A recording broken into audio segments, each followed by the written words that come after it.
ఫరూక్ అబ్దుల్లా కాశ్మీర్కి సంబంధించినటువంటి నాయకుడు తాజాగా చేసినటువంటి వ్యాఖ్యలు ఏదైతే నరేంద్ర మోడీ చేసిన వ్యాఖ్యల మీద మండిపడ్డారు ఆయన.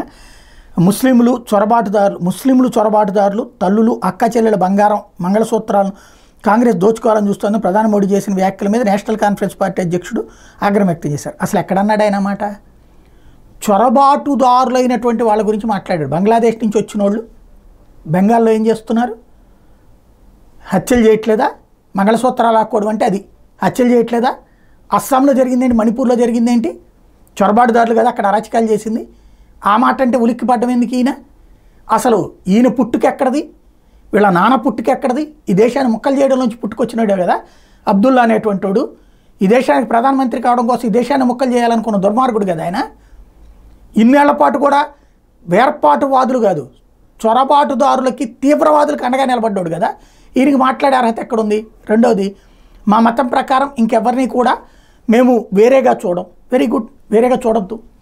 కానీ కాఫిర్ అంటే ముస్లిం మతం మాత్రమే, ఇస్లాంకి సంబంధించినటువంటిది మాత్రమే అగ్రభాగాన ఉంటుంది.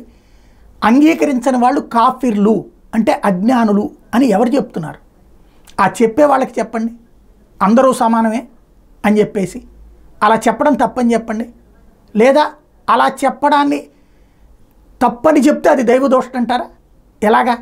ఇక్కడ ఎదుటి వాళ్ళు మా మతాన్ని అంగీకరించిన వాడు అజ్ఞాని అని చెప్పేటటువంటిది ఎక్కడి నుంచి వచ్చింది అసలు? ఎక్కడ? ఎందుకు? అరబ్ దేశాల్లో పాకిస్తానీ భారత ముస్లింలని సెకండ్ గ్రేడ్గా ఎందుకు చూస్తున్నారు అసలు? అది సమాధానం చెప్పండి. సమానంగా ఎందుకు చూడలేకపోతున్నారు?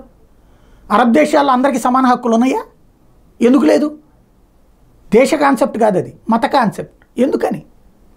కాబట్టి చెప్పేగానే జనం నమ్మేస్తారనుకుంటే అమాయకత్వం.